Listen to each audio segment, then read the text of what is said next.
What are we doing? What's the background to dressage? For hundreds of years, man has used the horse for riding. The Cossacks in Russia and the cowboys in America have guarded their animals from horseback. But the fact is that already 5 to 6,000 years ago, the first instructions about training of carriage horses were written down on clay tablets. The first known manual of horsemanship and riding instruction was written about 430 years before Christ by the Greek philosopher and cavalry officer Xenophon. Many of his ideas are still being used today. When the horse was used in war, the rider's life depended on the horses being easy to maneuver and that the horse trusted his riders. The horse is by nature a herd animal with an accepted leader. The horse's first reaction when he sees something scary is to run away. When he gets afraid of something, he turns around and gallops away. And this was not a good reaction in the middle of a battle.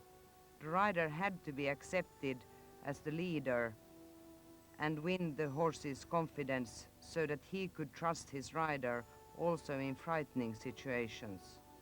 Also, the rider had to be able to control his horse with as small and light aids as possible. Many times the rider only had one hand to use, as the other was carrying a sword or a pistol. The young horse were schooled for their task, and between the wars training continued. They had to be physically strong to stand their work. But the most important thing was that they were long-lasting. The schooling process took many years, and that's why it was important to be able to use the schooled horse as long as possible. The horse had to learn to carry his rider and himself in as good a balance as possible to protect his joints and tendons. He had to get strong muscles and work each side of his body equally without straining one part more than the others, which could have led to injuries or incurable lamenesses. Dressage is the horse's gymnastic, which should make the horse more and more easy to ride and preserve his health. If the cooperation is not good, you should have to find out why. First you ask yourself if the horse is sound and is capable of doing his work. Check that the horse isn't lame or sore in a leg or a muscle. Many horses have problems with their teeth and protest against work because of that. Sometimes the problem may be is a bad-fitting saddle that pinches the withers or an old bit that cuts the corners of the mouth. As a rider, you have to be able to tell what sort of a temperament your horse has. Is he lazy and slow, or is he hot and nervous, or maybe even neurotic? To put together a successful pair depends on both the horse and the rider's temperament and skills. It is as a marriage. You can have two super individuals, but they can't cooperate. Or one individual's strong points can compensate the other one's weaknesses in the same field.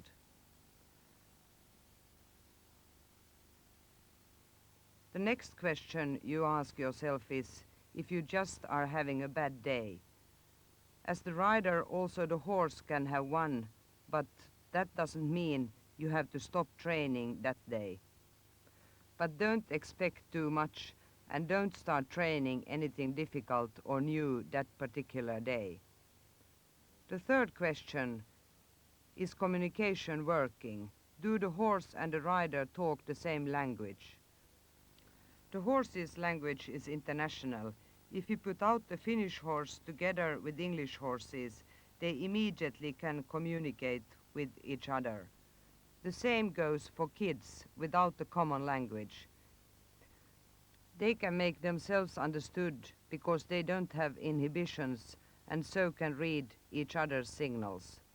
Adults generally are more inhibited and so have more difficulties in using and understanding body language. It doesn't help to talk louder and louder to a Frenchman.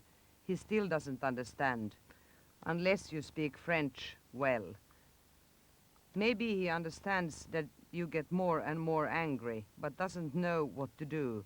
Either he gets afraid or he gets angry himself, and then you will have a conflict. How do you then learn to communicate with the horse? You have to have a logical system based on signals. You can almost say that each individual signal corresponds to a letter. The horse has to understand the individual letters before he can read words or signal combinations. The first two signals are that the horse should stop for the rein aid and that the horse should go forward from the leg aid. These two first signals the horse has to understand, as they are the basis of the whole system. It is important in all animal schooling to have a system. You can even say that it's better to have a bad system than none at all. The basic system is the same all over the world, but it has developed in different ways in different countries, mostly because of the type of horse used. Heavier and unsensitive horses you can't ride with as small and light aids as, for instance, thoroughbred horses with much nerve. The system starts already in handling foals and young horses. Already then the horse should learn to accept man as his leader. Even at a very early age, you can give them confidence and teach them simple rules. The system has to be so logically made that it works from a green horse to Grand Prix, but it also has to work so that if you get problems with the Grand Prix horse, you can go back. Often it's so that if you get a problem in a specific movement, the problem lies not in the movement, but that the horse goes, for example, in too fast a tempo or too slow a tempo, that the horse goes in too a long outline or too short an outline, or that he goes too high in his neck or too low to be able to do the exercise. In other words, you have to be able to go back in your system, also to be able to correct those things. You can compare the logical teaching system with a ladder. If you get problems with something, you have to be able to go back down maybe 4 steps until you find the main reason to the problem. And when corrected, maybe you can climb up 5 steps. How does the learning process happen? How can the horse understand what you mean when you try to stop him with your hand or get him to go forward with your leg? Everybody learns by trial and error. When the horse has made a successful attempt, you must reward him. That will strengthen the positive reaction to that particular aid. By repeating the aid, the horse learns to take the easy way out, and the successful reaction are coming more and more frequently. All learning happens by reward and punishment, and with that I don't mean sugar and whip. All influence is punishment, and when I stop influencing, the horse takes that as a reward. The rider has to be able to strengthen the reaction to one signal or aid at a time. That's why it's important to start with the simple signals, as that the hand means that the horse should slow down or stop, and that the leg means that the horse should move forward or go faster. Here is a young horse with quite a lot of temperament. First of all, she has to learn to stop for the pull in her mouth. As soon as she stops, she has to get the loose rein. That means that the pull in her mouth is the punishment and the release of the rein is the reward. As long as the rider cannot release the reins, she will never be able to ride the horse forward with the legs. That means that before the horse has learned to stop for the hand and stand still on a loose rein, he will never learn to go forward. Taking on the rein is the punishment, and giving on the rein is the reward. This is a common problem if you have a hot horse. If you are in an indoor school, you can stop the horse towards the wall, or if you have an outdoor arena, you can use the fence to stop the horse against, and let him stand still. This exercise has to be repeated until the horse relaxes and waits for the rider. If the horse himself walks away, you have to stop him again. The horse is not allowed to walk on before you give the signal.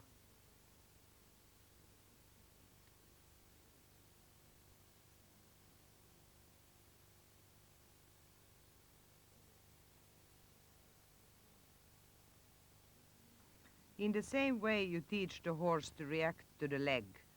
A light pressure with both legs means that the horse should go forward. As soon as he goes, you release the leg, although it should lie in a light contact with the horse's side all the time. The pressure is the punishment, and when the horse reacts forward, the reward comes in the release of the leg pressure on the horse's side. The rider can use the click of the tongue together with the leg aid to strengthen the forward response. On older horses, the click, the spur, and/or the whip is only used together with the leg to sharpen the response. If the horse has got numb and doesn't immediately react to a small leg aid, you have to tune the horse reactions to the level you want. By using a light leg reinforced by the voice, spur, and/or whip, let the horse go forward on a loose rein for a short distance, even if he does go faster than the rider wants.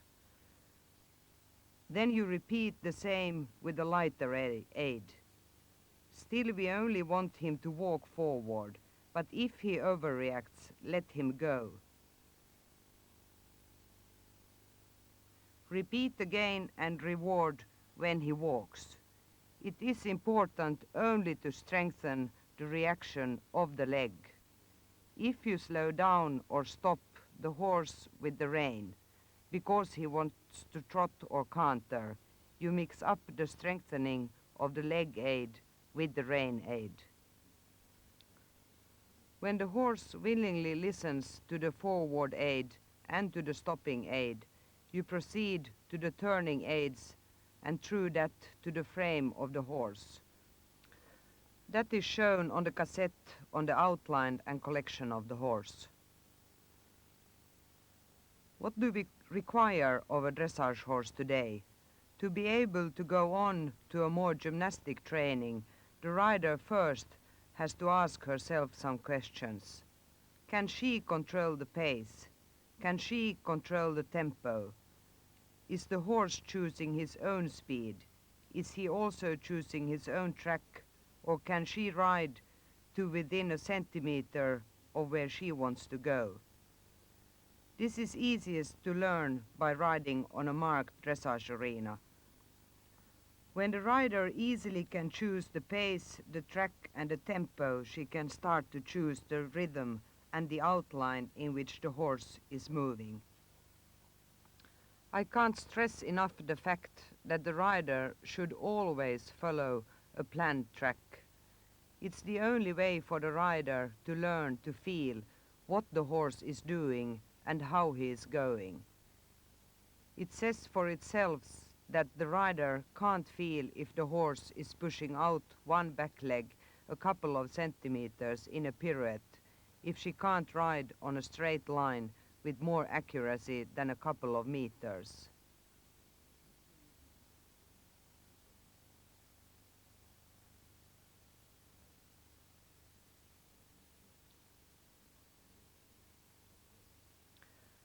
The The same goes for a jumper. It doesn't help if the rider can see a distance to a fence, if she can't steer or control the length of the strides.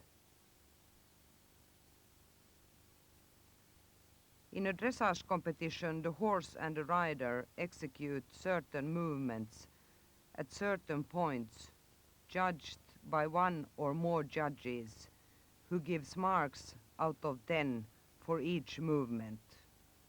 In novice classes, the rider has to be able to control the horse's paces, rhythm, tempo, outline, and track. When you are proficient on this level, the degree of difficulty can be raised. All the time we are asking for more willingness, more cooperation and balance from the horse, and that the rider controls through more difficult gymnastic exercises. All movements we train in dressage, the horses are also doing when they are free. Like changing of leg to keep turning, extending the trot, and doing passage when they want to show off. To teach the horse to perform all movements under the rider, we need a very good communication.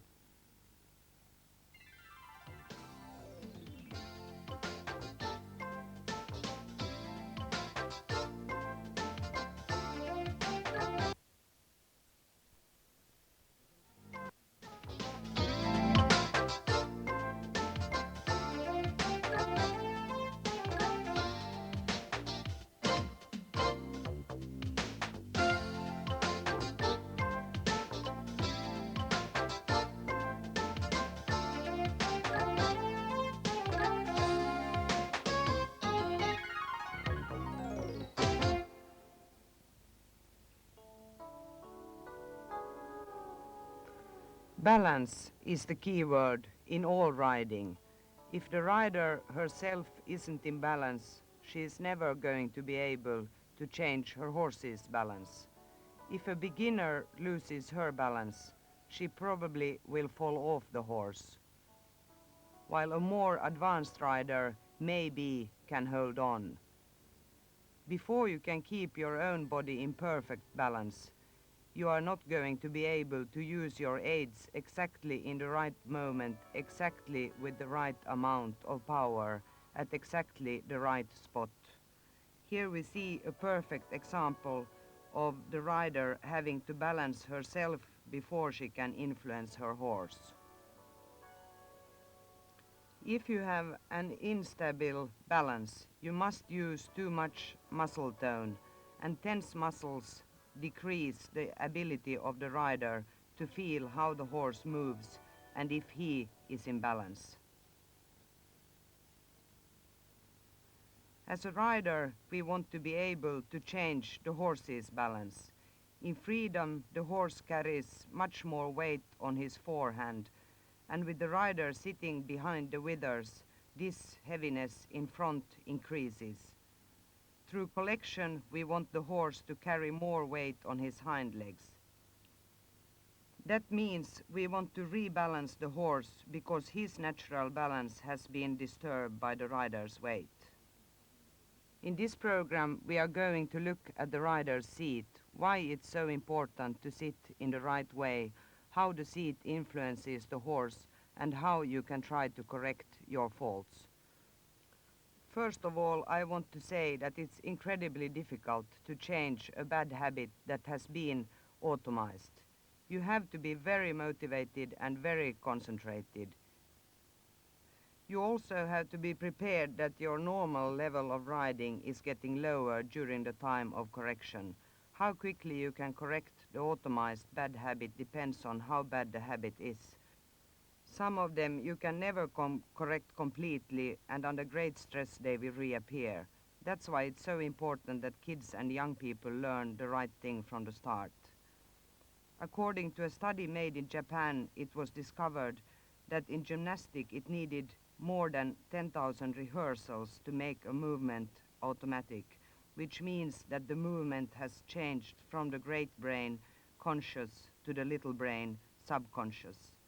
To even break an automized movement, you need up to 2,000 correct rehearsals, and that explains partly why the correction of the seat takes such a long time. You also have to remember that it's only possible to change one automized thing at a time. As you see, it's not always the trainer who is bad or the rider herself stupid and untalented when a bad habit isn't corrected immediately. Everything takes its own time, but of course not only the amount and the quality of the corrections, but also the body awareness of the rider determines how quickly we progress and learn.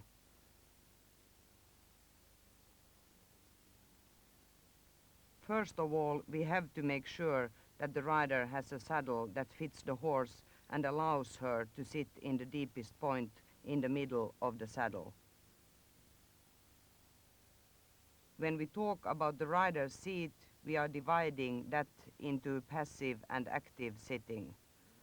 The passive seat includes how the rider first on the spot should position her body to get the best possible balance and later on, in the most economic way, be able to use all her aids, one at a time or together, in different combinations, positions and strength, depending on the need.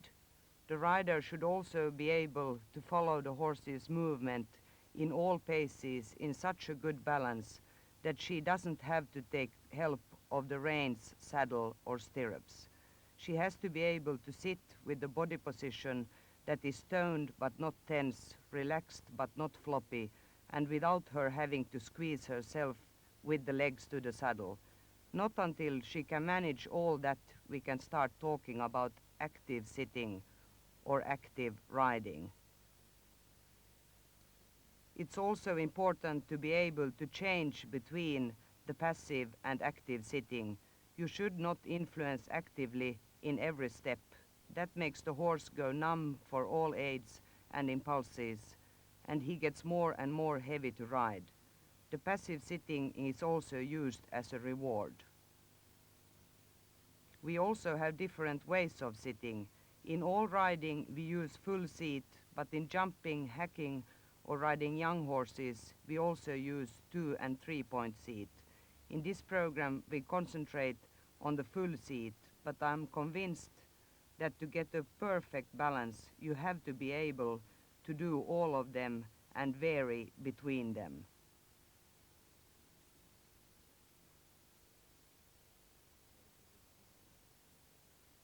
The rider's body is divided into 4 parts. First we have the rider's top part, her head and upper body. Then comes the middle part, from the waist to about halfway the thighs. Under that is the rider's legs that we divide into the upper leg, thighs and lower leg.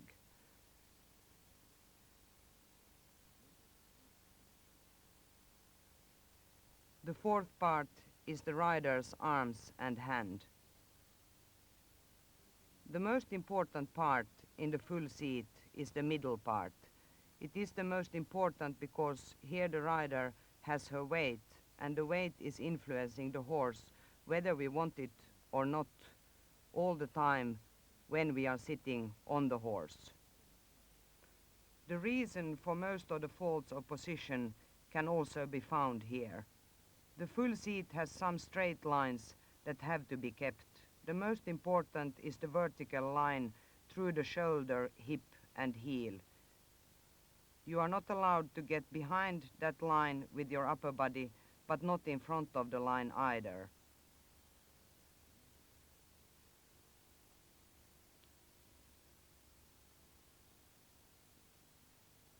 Another line we have to keep is the straight line from the rider's elbow through the hand and reins to the horse's mouth. The hand is not allowed to come above the line, but not beneath it either.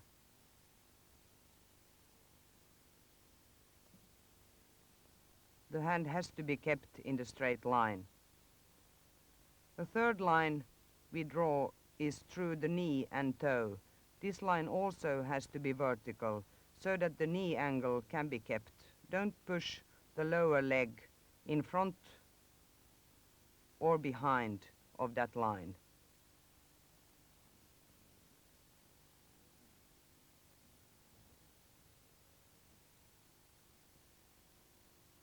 If you look at the rider from straight behind, you should think of having a straight line through the back of the rider.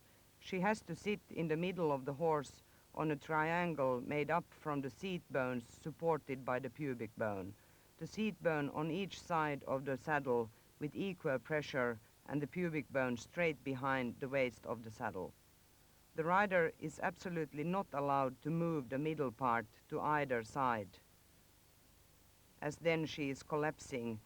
This is one of the most serious faults in riding. The rider should sit erect in the saddle, almost thinking of holding herself straight with the diaphragm muscle without pushing the stomach out, which will hollow her back. Don't push the back line backwards either, because then the front line collapses. Think of your upper body growing up out of the saddle.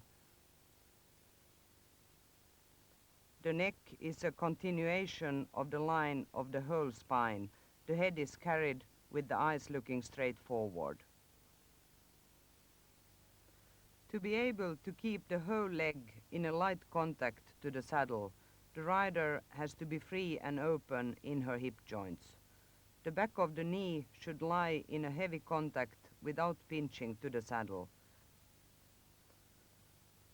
The rider has to keep the angle behind the knee so that the lower leg can be kept under the rider in a still and light contact with the horse's side, ready to be used. The heel should be heavy so that the ankle can remain elastic. If you ride without stirrups, the toe should be carried so that the muscles in the whole leg get elastically toned. The length of the stirrup leathers has to be adjusted correctly. The rider should, with the leg in the right position and without having to change the knee angle, put the foot into the stirrup only by rising her toe. The stirrup should lie under the ball of the foot. The toes are slightly turned to the outside in a natural position, almost as if you are standing on the ground. When you adjust the length of the stirrup leathers, the safest and quickest way to do it is to keep the leg in the stirrup. With the same side hand, you pull down the buckle, adjust the length, and by pushing down the stirrup, you pull up the buckle again. Learn to do it like this, and you avoid unnecessary risks, such as the horse getting scared of the stirrup bumping into the side. With the other hand, you can control your horse all the time. To be able to use your reins in a correct and sensitive way, the joints and the muscles in your arm and hand have to be relaxed and independent of the rest of your body. The shoulders should remain at the same height, slightly pulled to the back and relaxed so that your chest is open in a natural way.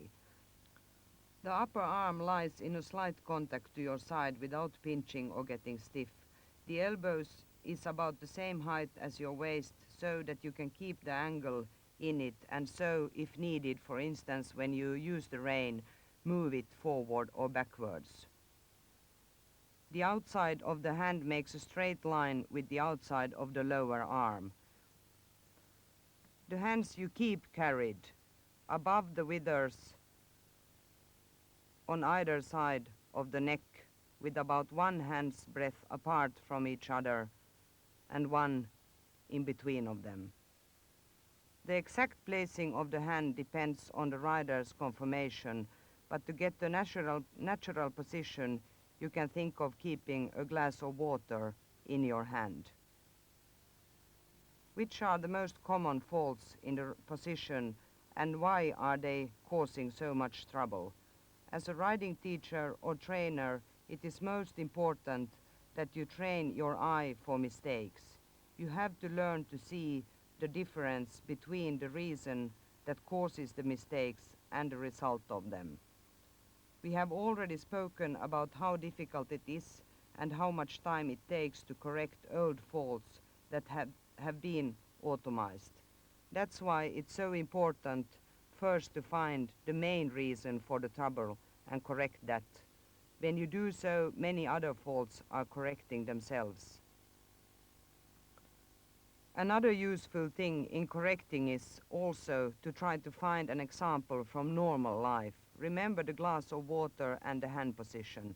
Everybody knows how to keep the glass in the hand without pouring out the water. This is an easily understood mind picture that we can use for correcting hands that are lying down. As we saw earlier, most of the faults of position comes from the rider's middle part. To be able to recognize and see them, you have to look at the rider not only from one side, but from both sides. You also have to look at the rider from the front, but most importantly from straight behind. From here, it is easy to see if the rider sits in the middle of the horse. Almost always you can see that the rider more or less has put her seat bones to one side. In this picture, it is to the right. This fault doesn't only unbalance the rider, but also, as we will see later, stops the rider from using her hands and legs independently.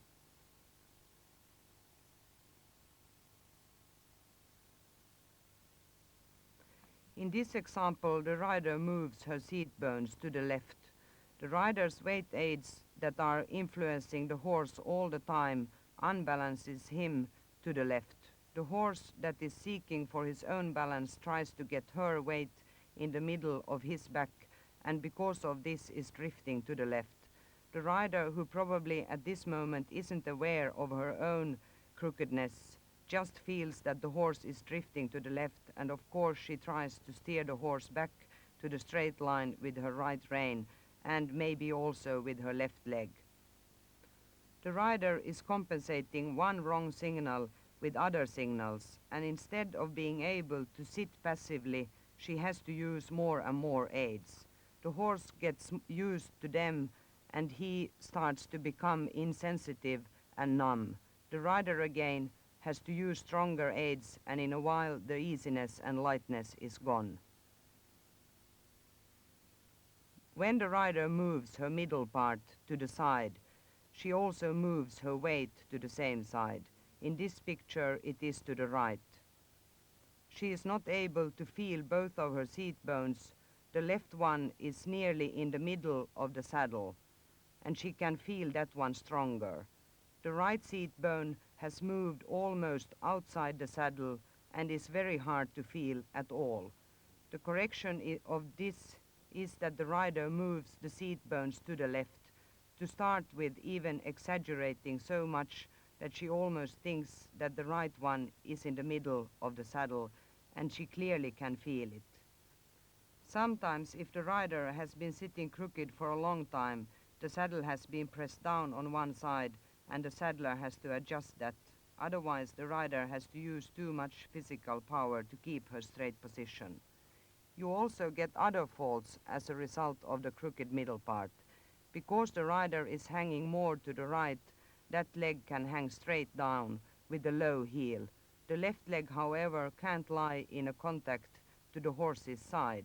This leg gets weaker and is difficult to move forward or backwards because the knee and the toe are twisted to the outside, and many times the toe is dropped. If you, for instance, want to ride a leg yielding to the right, your left leg should be moved back slightly and the horse should yield from that leg. The left leg is weaker and difficult to move, and as a result, the rider tries to pull the left seat bone backwards to be able to use her leg more strongly. The right seat bone rotates forward, and the right outside leg, which should be pushing the horse forward, has moved too far forward and loses contact with the horse's side. This twist in her pelvis is also carried through to her shoulders, causing her to let go with the outside right rein and to take more and more with the inside left rein, which only stops the horse. In effect, she is achieving the sideways movement not by getting the horse to yield from her left leg, but by allowing the horse to fall to the right through her collapsed and surrender of the right hand and leg.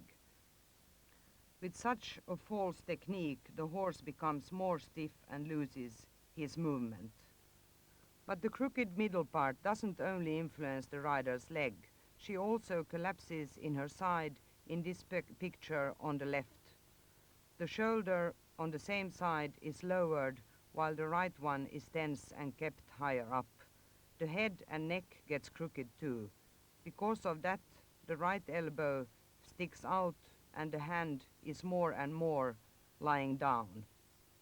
The left elbow is normally near the body, but the left lower arm gets locked and the left hand gets too near the horse's neck and sometimes is taken even to the wrong side of the neck. Many times this hand also is kept further down. In this position, the rider can't independently use her left arm and hand. If the rider also rotates in her seat bones, the right shoulder and arm will get pushed forward while the left hand gets nearer the stomach and the rider cannot move the arm and hand independently from her body. As we have seen, the wrong position of the arm and leg often are signals of the middle part being dislocated. If you start to change only the arm and the leg, the rider will get in an even worse position.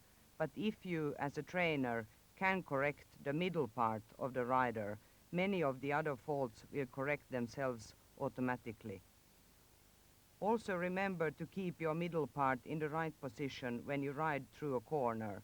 When a well-balanced rider, for example, wants to turn to the left, it's enough that she or he puts a little bit more pressure on the inside seat bone and only indicates the turning with the inside rein and outside leg.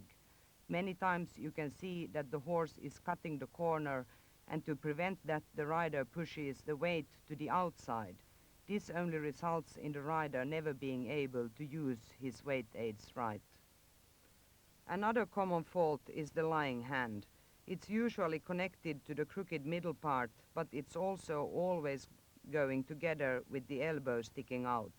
If you relax the elbow and let it hang down in a slight connection to the rider's side, the hand also will get straight.